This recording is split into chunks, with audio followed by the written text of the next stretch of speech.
My name's Callan. I'm 31. I've never really fit into my family the way you'd hope a son or a brother might. Don't get me wrong. On paper, it all looks fine. I have a decent job in IT. I own a condo I actually live in. I'm polite, presentable, and dependable in the ways that matter. But in my family, dependable just meant someone we can dump stuff on without saying thank you. It's taken me most of my adult life to realize that no one in my family actually sees me. I'm either the invisible fixer, the punchline, or the fallback plan. Never the son they brag about. Never the brother they admire. Especially not to my sister, Brielle. Brielle is 28, and I swear, she was born knowing how to make a room revolve around her. She's one of those people who can laugh in a way that makes everyone else want to laugh too, even if nothing's funny. She's smart, beautiful, confident, and just manipulative enough to stay 3 steps ahead of everyone else while still looking like the victim. Growing up, she had a flair for drama and for using it as a weapon. I was always the scapegoat. If something went missing, I took it. If she failed a test, I distracted her. If she felt insecure, it was because I bragged too much about getting a part-time job while still in high school. I didn't brag. I just mentioned it. Once, at dinner, she cried. I got grounded. By the time we were adults, I thought maybe things would balance out. I tried to stay supportive, even after years of resentment. When she dropped out of college after 2 semesters, I helped her write her resume. When she wanted to move into a better apartment with her boyfriend, now fiancé, guess who co-signed the lease? And when she announced her engagement last year and said she wanted a family-centered wedding, I offered to help however I could. Because that's what I do. I help, even if I don't get a thank you. Even if I get mocked behind my back for still driving a 10-year-old car. Even if I'm not really wanted at the table, just expected to set it. Her engagement dinner was held at one of those trendy restaurants with dim lighting and fake exposed brick, like it's trying to be both rustic and modern. I'd helped her secure the venue for the wedding itself, some ridiculous lakefront property that required a non-refundable deposit of $10,000. She'd begged me to put it in my name since she didn't have the credit, promising she'd pay me back within a month. That was 6 weeks ago. Not a dime had shown up. I kept telling myself she'd get around to it. That maybe, just maybe, this dinner would be a fresh start between us. That maybe she'd even thank me in front of everyone. Instead, I got blindsided. We were halfway through dinner. The servers had just brought out the main course, some overpriced chicken dish with a name I couldn't pronounce, when Brielle stood up, glass of champagne in hand. She smiled at her fiancé, then at our parents, then around the room. Everyone leaned in like they were about to hear something heartfelt. I leaned in too, hoping. To my fiancé, she said, voice light and glittery. You were the best decision I ever made. But tonight, I want to thank someone who showed me exactly what not to do. Someone who reminded me, every day, what settling looks like. She turned toward me, dead in the eyes, and smiled. Let's all raise a glass to my big brother Callan. Thanks for being the blueprint of what not to become. For a split second, I thought she might be joking. Some kind of clumsy, twisted inside joke. But then the room erupted in laughter. Our uncle clapped. Our mom chuckled behind her wine glass. Even our dad cracked a grin and muttered something like, well, she's not wrong. And just like that, I was frozen. I didn't say a word. I didn't even blink. My hands stayed on my lap as people toasted around me like I wasn't even there. I caught the eye of my cousin Maddie, one of the few family members who'd always been halfway decent to me, and she gave me a tight-lipped, sympathetic smile. But she didn't say anything, either. I finished my water, pushed my chair back, said I wasn't feeling well. No one stopped me. No one even asked if I was okay. I left before dessert was served. The drive home was quiet. Not emotionally quiet. No, my brain was a storm of memories, insults, and echoing laughter. But physically, just the hum of the tires and the occasional blinker as I turned again, pulled into my parking garage. I stared at the ceiling that night. I thought about how many times I'd forgiven her. How many times I'd told myself that this time would be different. That maybe if I kept showing up, kept supporting her, kept swallowing the disrespect, she'd see me. She'd appreciate me. But now I knew. She didn't have to scream, she didn't respect me. She could do it with a smirk and a toast. That's when I remembered the deposit.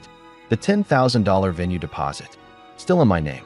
Still sitting in my bank's pending transaction history. I opened my laptop. Logged in. Read the cancellation policy twice. Then I clicked cancel. No warning. No refund to her card. Because there was no card. It was all me. I leaned back in my chair. My heart wasn't racing. It wasn't even angry anymore. It just felt calm. The first text came in around 7:30 the next morning. Then another. Then a call. Then 3 missed ones. Then a voicemail with Brielle screaming about some mix-up and how could this happen? And do you even know what you've done? I knew exactly what I'd done, and I wasn't even close to finished. I let the phone buzz itself into silence. I didn't answer. Not yet. I made myself a cup of coffee, watered the plants on my balcony, and actually sat down to enjoy breakfast for the first time in what felt like forever. Something about not being anyone's doormat suddenly made food taste better. But my peace didn't last long. By 10 a.m., my mother was calling. When I didn't answer, she texted, "Mom, Callan, please pick up. Your sister is in tears. What you did was cruel. So unnecessary. No, why did you do it? No, are you okay?" Just the assumption that I'd done something wrong. I deleted the message. A few minutes later, another text came in, this one from Brielle herself. Multiple messages, actually all stacked in a row, like a tantrum being live-tweeted in real time. "Brielle, what is wrong with you? Brielle, you ruined everything. Brielle, you knew we needed that venue. I told everyone about it. Brielle, you better fix this. Today, Brielle, I can't believe you'd sabotage your own sister. Just because you can't stand to see me happy?" There it was. The narrative shift. I wasn't the victim of a public insult. I was the jealous saboteur now. Classic Brielle. That afternoon, my cousin Maddie called. I actually picked up. She sounded nervous. "Hey, just checking in. That toast last night. Yeah, it wasn't cool. I wanted to say something. You didn't," I said. Not mean, not sharp. Just the truth. "I know. I'm sorry. I felt like if I did, it would have turned into a whole thing, and it should have turned into a thing," I replied. "Maybe if someone stood up to her once in her life, we wouldn't be here." She was quiet for a moment. Then, "Is it true you canceled the venue?" "Yep." "Wow," she said, in a tone I couldn't quite read. Half awe, half worry. "She's losing her mind right now? Screaming at your parents, blaming everyone. Her fiancé left their place this morning and hasn't come back." I didn't respond to that. "You know they were counting on that venue for the engagement photos, right?" she added.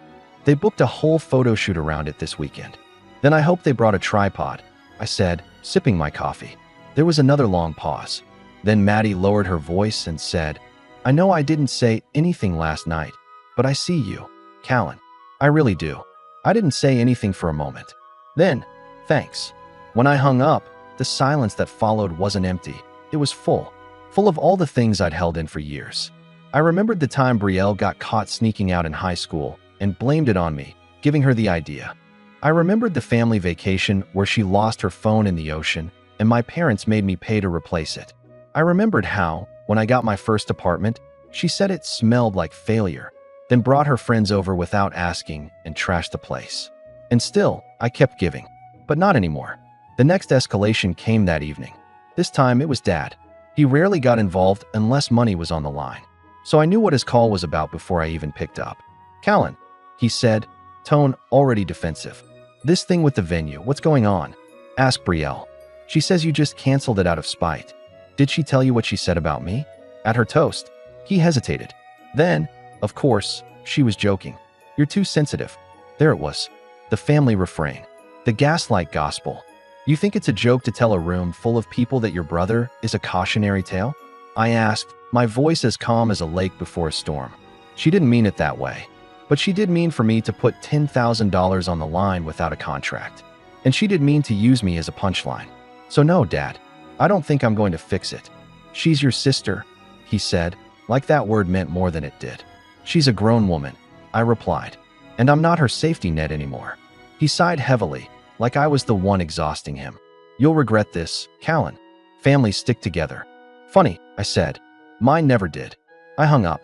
That night, I got an email from the venue confirming the cancellation and the refund processing. It was being returned to my account since it was my deposit. Seeing that confirmation didn't make me giddy. It didn't make me smug. It just made me feel clear. For the first time in years, I was just starting to think that maybe, just maybe, this would be the end of it. That maybe they'd leave me alone and figure things out for themselves. When the knock came at my door. It was 9:43 p.m. I opened the door, and there she was. Brielle. No makeup, hair pulled back, eyes red and puffy. But even then, Even then, she still had that little smirk, like she already believed she'd win. "Can I come in?" she asked. I didn't answer. She stepped forward anyway, and what she said next made my stomach turn. "Callan, I need you to give me the money back. I already told people the wedding's still happening at the lakefront venue. We can rebook it. You don't have to be petty." I blinked. Petty. Petty. That was when I realized she hadn't come to apologize. She hadn't come to understand. She came to collect, and I wasn't hers to collect from anymore. But before I could say a word, before I could even take a breath to respond, she made one more mistake. She looked around my apartment, wrinkled her nose, and said, "You really haven't redecorated since college, huh?" I smiled, and I slowly, deliberately reached for the door handle. "Callan," she said, eyes widening. "Don't do this." I opened the door, but before I could close it, I said 6 words I'd been waiting my whole life to say. "You taught me exactly what to be." And then I shut the door in her face. I stood there for a moment, my hand still resting on the doorknob, staring at the wood grain like it held answers. I half expected her to pound on the door again, yell, cry, bargain, but she didn't. Instead, I heard the sharp click of her heels turning on the hallway tile, followed by the fading echo of her footsteps as she walked away. Or so I thought. About 10 minutes later, my phone lit up again. First with a text from my mom, then from my dad, then a third from a number I didn't recognize. "Unknown number. This is Ethan, Brielle's fiancé. We need to talk." I stared at the message for a while. Ethan and I had spoken maybe twice since the engagement, both times superficial. He always seemed, well, not like a bad guy, but not someone who really thought for himself. Brielle had him wrapped around her finger. Or at least, I used to think so. Out of curiosity more than anything, I replied, "About what?" He answered almost immediately, "What really happened with the venue? And what she said about you last night." I didn't laugh. "I just want you to know that." That last line hit differently. I typed back, "You're engaged to her. Why are you messaging me?" He responded, "Because I think I'm about to make the biggest mistake of my life." I didn't reply, not because I didn't have things to say, but because I didn't know where any of this was going yet, and I wasn't about to become someone else's therapist just because my sister couldn't keep her ego in check. By the next morning, though, it became clear that Brielle had escalated things. She posted a long, overly filtered photo of her and Ethan on Instagram with a caption so sweet it might as well have been dipped in syrup. "Can't let jealousy steal our joy. Some people try to tear others down just because they're miserable. But real love rises above." The comments were predictable. Her friends chiming in with, "Ugh, haters gonna hate," and "You're glowing," and "Ignore the negativity, babe, you're amazing." I didn't comment. I didn't even open the post directly. I just saw the preview someone else forwarded me. Maddie, of course. Her message said, "She's spinning the whole story. I'm sorry. This is getting gross." Yeah, it was. Because now the narrative was being rewritten in real time. I wasn't just the brother who canceled a deposit. I was the bitter villain trying to sabotage his baby sister's happiness. And the thing is, she knew I wouldn't defend myself online. She knew I wasn't the type to blast the truth all over social media. That wasn't my style. But maybe that's why she thought she could get away with it. And that's where she messed up. Because what she didn't realize, what no one did, was that I had something she didn't know about.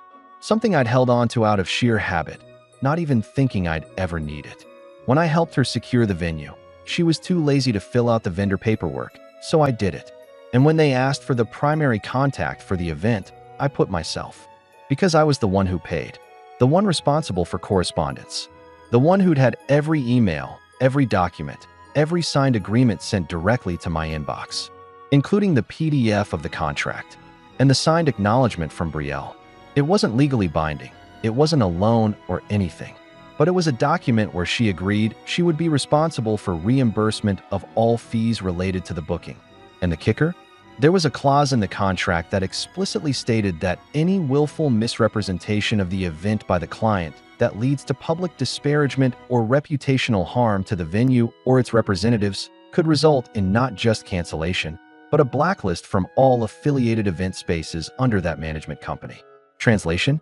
She could kiss her entire list of backups goodbye. So no, I didn't plan to go public, but I didn't have to stay quiet either. The first thing I did was forward the original signed agreement to Ethan. I didn't add commentary, just the document. A few hours later, he replied. He said, "So she lied to me. Said you never paid. Said you made it all up to embarrass her.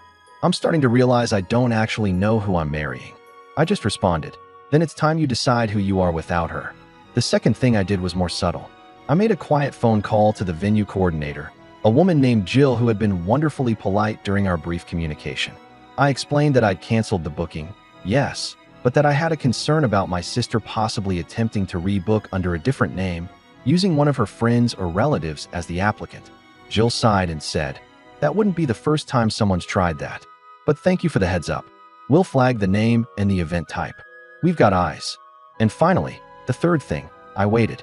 Because the next blow-up wasn't mine to start. I knew it was coming. Sure enough, 3 days later, it landed. A voicemail from my mom, frantic and confused.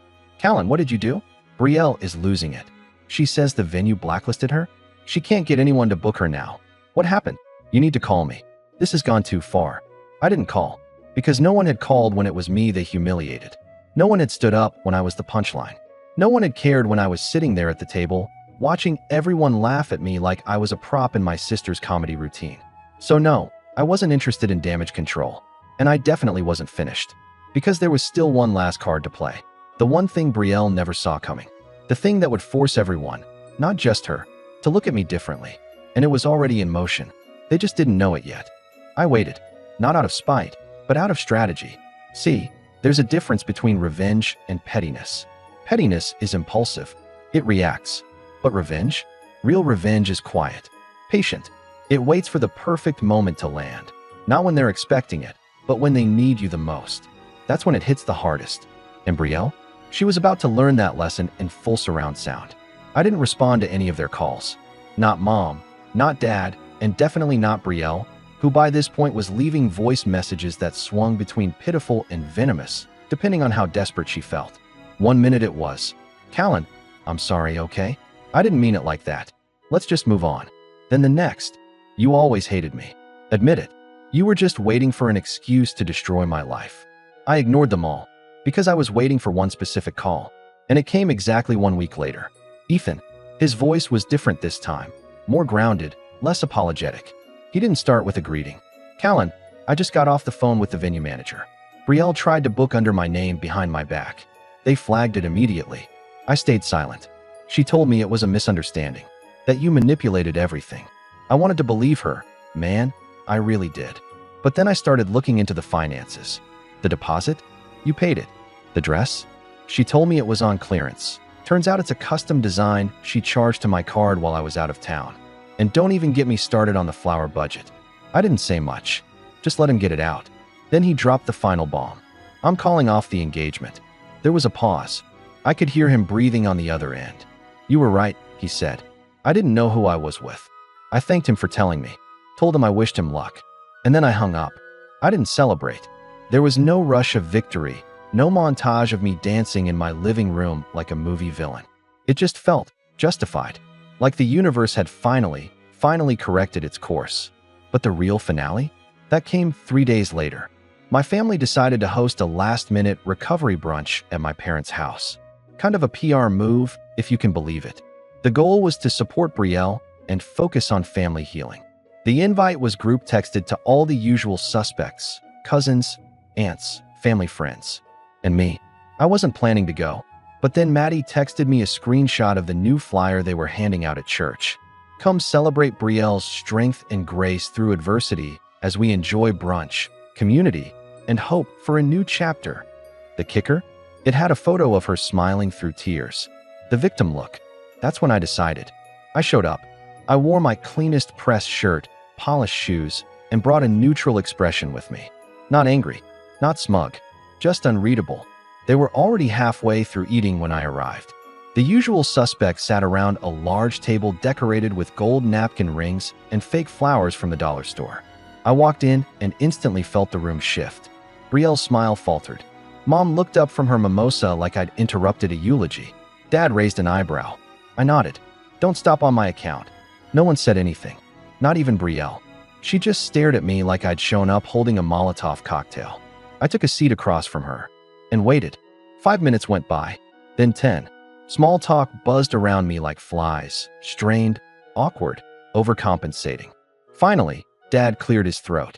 Callan, I think we all agree this situation has gotten out of hand. Oh, I said, raising an eyebrow. Which part? The public humiliation? The manipulation? The fraud? Or the gaslighting that followed? He blinked. I just think, maybe it's time to move past it. And I think it's time you all learn what moving past actually means, I said, standing up and pulling out a manila envelope from my coat pocket. Brielle's face paled instantly. I wasn't going to say anything. I was going to just move on, like I always do. But then I saw the flyer, and the fundraiser link, and the donation box by the front door. I tossed the envelope onto the table. It landed with a satisfying slap. That, I said, pointing to it, is a detailed account of every cent I've paid on Brielle's behalf over the last 6 years. Co-signed leases, credit card balances, tuition deposits, and yes, the venue. I turned to Brielle. You want to act like the victim? Fine, but not on my dime. If you want sympathy, you pay for it yourself. The room was dead silent. I looked around. I'm not asking for the money back. Let's be clear. I'm done. I'm not owed anything anymore, because I'm not giving anything anymore. This is just so we're all honest about what actually happened. I looked directly at my mom then. And if your idea of healing is blaming the only person who's never asked for anything while pouring champagne for the one who keeps lighting fires, then enjoy your brunch. But I won't be part of it. With that, I turned and walked toward the door. Just before I stepped outside, I heard Brielle's voice behind me, cracking, high-pitched, desperate. You're just jealous I was loved more. I turned my head slightly. Loved? I repeated. You were enabled. There's a difference. I left, and this time, no one followed me out. It's been 4 months. I changed my number, deleted the family group chat, blocked Brielle on every platform. I didn't make an announcement. I didn't go nuclear. I just vanished from their lives like smoke from a fire that finally burned itself out. I still talk to Maddie. She came by a few weeks ago and dropped off a bottle of wine with a sticky note that just said, "Good for you." Brielle's wedding was supposed to be last weekend. It didn't happen. Ethan moved to Chicago. New job, new start. He messaged me once more to say thank you. I wished him luck. My parents haven't reached out. Not once. And honestly, I'm okay with that. For the first time in my life, I feel like I'm not constantly trying to prove I belong in a family that never wanted to make space for me. I don't feel like the background character anymore. I don't feel invisible. I feel free. Sometimes, when I'm sipping my morning coffee and looking out over the city skyline from my little balcony, I think about the toast that started it all. Let's thank the person who taught me exactly what not to be. And you know what? She was right. Because I did teach her what not to be. I taught her not to be cruel, not to be entitled, not to take the quiet ones for granted. And most importantly, I taught her what happens when the person you always used finally says, no. Not with yelling, not with revenge, just with clarity. And sometimes, clarity is the most powerful kind of revenge there is.